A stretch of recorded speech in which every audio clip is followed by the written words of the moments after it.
America, Israel અને Iran યુદ્ધની અસર એશિયાના સૌથી મોટા ટિમ્બર ઉદ્યોગ ઉપર પડી રહી છે. ટિમ્બર ઉદ્યોગોને 500 કરોડ રૂપિયાથી પણ વધુની નુકસાની થઈ શકે છે. કન્ટેનરના ભાડાઓમાં પણ યુદ્ધની પરિસ્થિતિ વચ્ચે 4થી 5 ગણા થઈ ગયા છે. કંડલા ટિમ્બર ઉદ્યોગ ઉપર આવી પડેલ યુદ્ધના લીધે મંદીની અસર ભારતમાં લાકડા ઉદ્યોગ સાથે સંકળાયેલા લોકોને પડશે. યુદ્ધની અસર ક્યાંક ને ક્યાંક ભારત દેશમાં પણ વર્તાઈ રહી છે. હાલ આ કચ્છ જિલ્લાનો સ્થળથી આપણે જ્યાં આવ્યા છીએ, મારી પાછળનું જે દ્રશ્ય છે, એશિયાનો સૌથી મોટો કહી શકાય ટિમ્બર ઉદ્યોગ. અહીંથી એશિયાના દરેક ખંડોમાં લાકડો સપ્લાય થાય છે અને ભારતના દરેક ખૂણામાં અહીંથી લાકડા સપ્લાય થતા હોય છે. પરંતુ યુદ્ધની અસર ક્યાંક ને ક્યાંક આ ટિમ્બર ઉદ્યોગ એટલે કે લાકડા ઉપર પણ પડી રહી છે.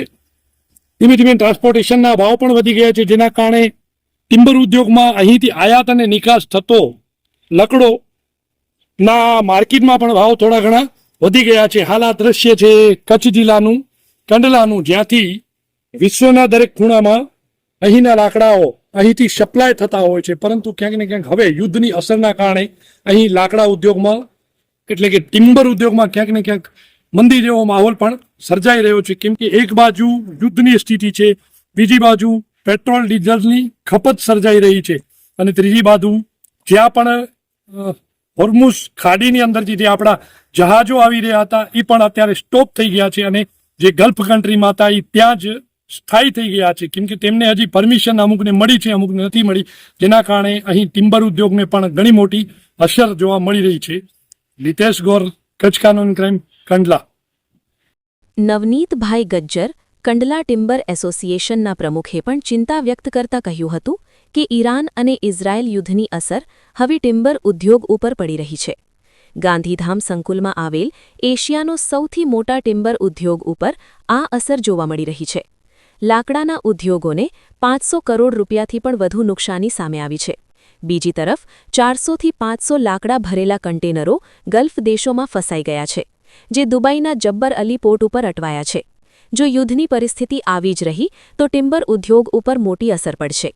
કંડલા ટિમ્બર એસોસિએશનના પ્રમુખ નવનીતભાઈ ગજ્જર સાથે વાત કરતા તેમણે જણાવ્યું કે પશ્ચિમી દેશોમાં ચાલી રહેલા યુદ્ધના કારણે કચ્છના ટિમ્બર ઉદ્યોગને ભારે માર પડી છે. વિદેશથી આયાત થતા લાકડાના કન્ટેનરોને પોર્ટ ઉપર ઉતારી દેવામાં આવ્યા છે. અંદાજિત 400થી 500 કન્ટેનરો દુબઈના જબ્બર અલી પોર્ટ ઉપર અટવાયા છે. જહાજોમાં ફસાયેલા કન્ટેનરોનો આંક પણ મોટો છે. ડોલર અને એશિયન ફ્રેટ સહિતના કારણોસર 15થી 20% ભાવ વધારો આવી શકે છે. યુદ્ધ પૂર્ણ થયા બાદ પણ સ્થિતિ સામાન્ય થતાં 6 મહિના કરતાં વધુ સમય લાગી જશે. આ યુદ્ધના કારણે ભાડાના ભાવોમાં પણ ઉછાળો આવ્યો છે. વધુમાં શ્રી નવનીતભાઈ ગજ્જર, કંડલા ટિમ્બર એસોસિએશનના પ્રમુખ ગાંધીધામ વડાએ મીડિયાને વિગતો આપી હતી. ખાસ કરીને કંડલા ટિમ્બર એસોસિએશન અમારા મેમ્બરોને યુદ્ધના હિસાબે જે માલ ઇમ્પોર્ટ કરે એની ઉપર ડોલરનો અને વોરનો બંને માર્ક પડ્યો છે. ખાસ કરીને જે ફ્રેટ વધી ગયા છે, સામે કિંમત પણ વધી ગઈ છે અને ડોલરની અંદર જે 90નો ડોલર હતો અત્યારે 94-95 પહોંચી ગયો. આગળ જતાં એલસીના પેમેન્ટ હોય અને એનો કેટલો વધી જશે એની કોઈ ગેરંટી નહીં. એટલે મિનિમમ 20થી 25% ભાવ વધારો ટિમ્બર ઉપર આવી જશે. અને બીજા નંબરમાં આજે જે હમણાં ઇલેક્શન છે એના હિસાબે આસામ અને તામિલનાડુ અમારે ત્યાં જે લેબર કામ કરતા હતા એ બધા ઇલેક્શનના હિસાબે વતનમાં જતા રહ્યા. તો આજે તારીખમાં 50% મશીનો બંધ પડ્યા છે. એની પણ અમારા ઇન્ડસ્ટ્રી પર બહુ મોટી ઇફેક્ટ છે.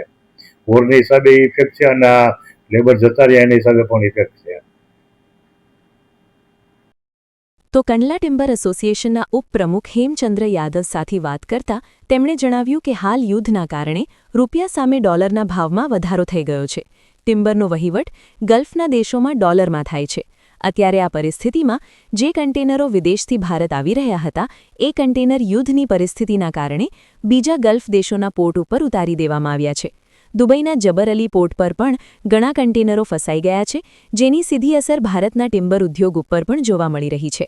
મહત્વની વાત એ છે કે ભારત દેશમાં 70% લાકડા કંડલા ટિમ્બરમાંથી જાય છે, એટલે અત્યારે ભારત દેશના 70% ટિમ્બરના ધંધાર્થીઓને હાલાકી પડી રહી છે અને લાકડા ઉદ્યોગ સાથે સંકળાયેલા દરેક વર્ગને નુકસાન ભોગવવાનો વારો આવી શકે છે. વધુમાં હેમચંદ્ર યાદવ, કંડલા टिम्बर एसोसिएशन उपप्रमुखे विगतो आपी हती. ये युद्ध की वजह से जहाँ तक नुकसान की बात कर रहे हैं आप, तो जो डॉलर में बढ़ोतरी है और डॉलर रुक नहीं रहा है, आज डॉलर 95 तक पहुंच गया। अगर ऐसे ही युद्ध जारी रहेगा तो हो सकता है ये 70 तक भी पहुंच जाए। तो डॉलर का नुकसान सबसे बड़ा नुकसान है।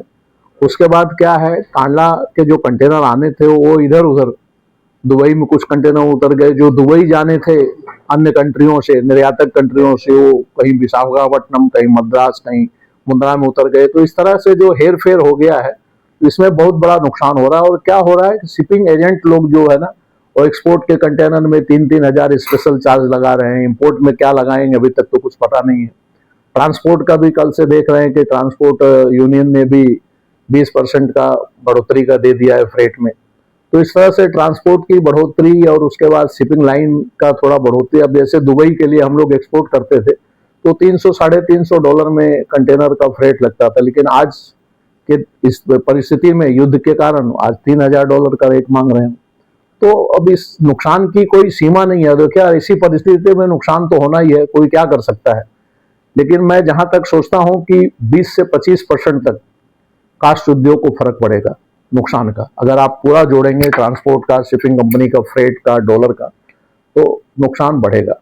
अब मैं तो यही चाहता हूं, भगवान से प्रार्थना करता हूं द्वारकाधीश जी कि सुख समृद्ध बढ़े घर में, हर दीन दुखी भी निहाल रहे, देश में हो या विदेश में हो, हर जगह बंद बवाल रहे। मैं तो योगेश्वर श्री कृष्ण परमेश्वर द्वारकाधीश जी से प्रार्थना करूंगा कि उन लोगों को बुद्धि दे और युद्ध का विराम दे, तो देश का हित हो सके। क्योंकि इससे हमारा ही देश नहीं, हमारा ही उद्योग नहीं, पूरा उद्योग और पूरा विश्व परेशान होगा, क्योंकि युद्ध कोई विकल्प नहीं है।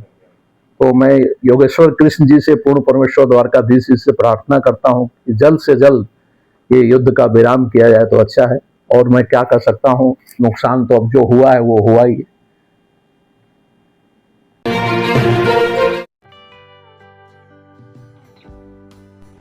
વિશ્વ પ્રસિદ્ધ મહાનુભાવોની, ભારતના 8 વડાપ્રધાનોની સચોટ ભવિષ્યવાણી કરનાર ભારતીય અંકશાસ્ત્રી જ્યોતિષ શંકર ઘોર, ભારતના વડાપ્રધાન શ્રીમતી ઇન્દિરા ગાંધીની વિજયની તથા અકાળે મૃત્યુની સચોટ ભવિષ્યવાણી કરનાર જ્યોતિષી, ભારતના વડાપ્રધાન રાજીવ ગાંધીની વિજયની તથા રાજીવ ગાંધીના અકાળે મૃત્યુની સચોટ ભવિષ્યવાણી કરનાર ભારતીય અંકશાસ્ત્રી, ભારતના વડાપ્રધાન નરેન્દ્ર મોદી 2014માં વડાપ્રધાન બનશે અને લાંબો સમય શાસન કરી 2024માં જીતની હેટ્રિક કરશે તેવી 12 વર્ષ અગાઉ સચોટ ભવિષ્યવાણી કરનાર વિશ્વના પ્રથમ ભારતીય અંક જ્યોતિષી, મંત્રજાપ ગુરુના નંગ વગર મુંબઈ, રાજકોટ, જામનગર, ગાંધીધામ અને ભુજમાં 20,000થી વધારે લોકોને સાચી સલાહ અને સચોટ ઉપાય કરનાર જ્યોતિષીની સાચી સલાહ ઘર બેઠા મેળવો. જ્યોતિષી શંકર ઘોર. સંપર્ક કરો 9909602928. એડ્રેસ નોંધી લેશો. ટીના હાઉસ, ડોક્ટર ભાણજી સ્ટ્રીટ, છઠ્ઠી બારી, રિંગ રોડ, ભુજ, કચ્છ.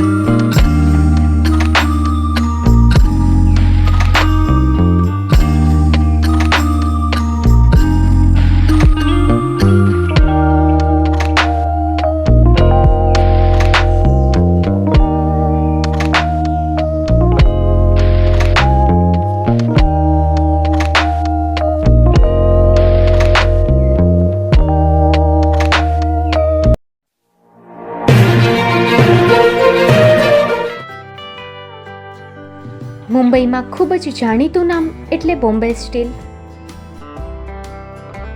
અહીંથી તમને મળશે ઘર વપરાશના તમામ વાસણો, હોટેલવેર, કેટરિંગને લગતી દરેક પ્રકારની વસ્તુ હાજર સ્ટોકમાં. Dinner set, mixer, pressure cooker તેમજ દરેક પ્રકારના સ્ટીલના અવનવા વાસણો ખરીદવા માટે વિશ્વાસપાત્ર સ્થળ સાથે વાસણોની ફેન્સી વેરાયટીઓ હાજર સ્ટોકમાં. મુલાકાત લ્યો Bombay steel exclusive showroom. Export અને હોલસેલ ભાવે વાસણો મળશે. નંબર નોંધી લેશો. જગદીશભાઈ પટેલ 9221870713 022 6674 7625. મારુતિ જોગડે 9930864095. Website www.thebombasteel.com. અમારું સરનામું નોંધી લેશો. Bombay steel, shop number 16-18, Godiji building, Tamba Kanta, Paydhuni, Kalbadevi road, Mumbai 400003, Maharashtra.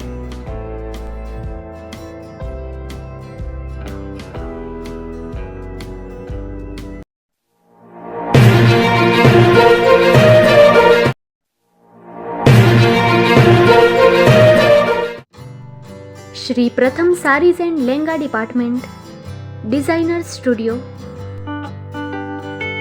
આપના શુભ લગ્ન પ્રસંગોને યાદગાર બનાવતું એકમાત્ર Shri Pratham sarees and lehenga department, exclusive showroom. અહીંથી તમને મળશે fancy bridal chaniya choli, cider chaniya choli, readymade gown, fancy dress materials and readymade dress તેમજ અનેક અલગ અલગ વેરાયટીઓનો ખજાનો. મુંબઈ દાદરમાં વિશ્વાસપાત્ર સ્થળ. અમારું સરનામું નોંધી લેશો. Shop number 5-6 and room number 11-12-123, Hariram mansion, bank of મહારાષ્ટ્રની સામે, દાદા સાહેબ ફાલ્કે રોડ, દાદર ઈસ્ટ, મુંબઈ, મહારાષ્ટ્ર. સંપર્ક કરો વિપુલભાઈ જે વ્યાસ. Mobile number 9769781930, 9082438586. તો તમે રાહ કોની જુઓ છો? આવો, તમારા પરિવાર અને મિત્રને પણ સાથે લઈ આવજો.